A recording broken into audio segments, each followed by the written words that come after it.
दोस्तों, बहुत से ऐसे लोगों को मैंने कहते सुना है कि रोज़ एक ही काम करने का क्या मतलब, रोज़ एक ही बुक्स को बार बार पढ़ने का क्या फ़ायदा, रोज़ मीटिंग, सेमिनार और अच्छे स्पीकर को सुनने का क्या फ़ायदा। बहुत से लोग एक ही काम को रोज़ करते करते बोर हो जाते हैं और करना छोड़ देते हैं।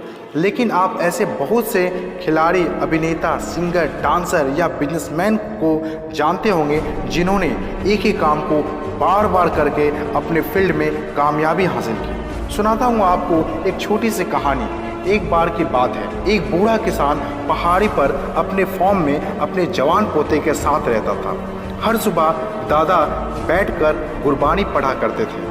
उसका पोता उसके जैसा बनना चाहता था और हर चीज में उनकी नकल करने की कोशिश करता था। एक दिन उसने अपने दादा से कहा, दादाजी, मैं आपके जैसा पढ़ना चाहता हूँ, मगर वो मुझे समझ नहीं आता और जो समझ आता है वो मैं भूल जाता हूँ, तो पढ़ने का क्या फ़ायदा। दादा ने अंगीठी में कोयले डालते डालते उसे मुड़कर देखा और कहा, इस कोयले की टोकरी को नीचे नदी तक लेकर जाओ और मुझे पानी की एक टोकरी लाकर दो। जैसे उसे कहा गया था लड़के ने किया, मगर घर आते आते सारा पानी बह गया।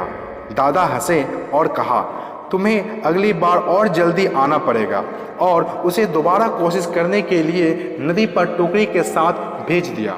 इस बार लड़के ने दौड़ लगाई, मगर फिर भी घर आते आते पानी टोकरी से बह गया।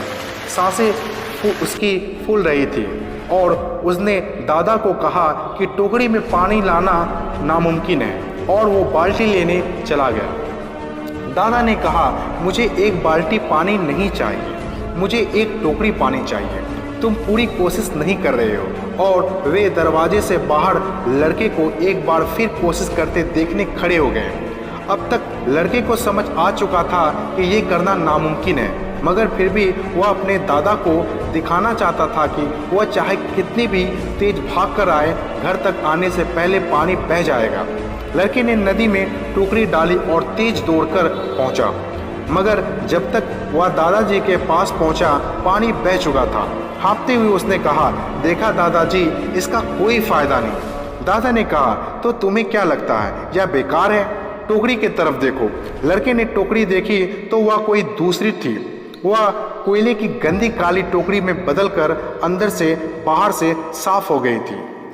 ठीक उसी तरह रोज बुक्स पढ़ने से हमारे अंदर का नेगेटिविटी खत्म होती है और एक नई पॉजिटिविटी आती है।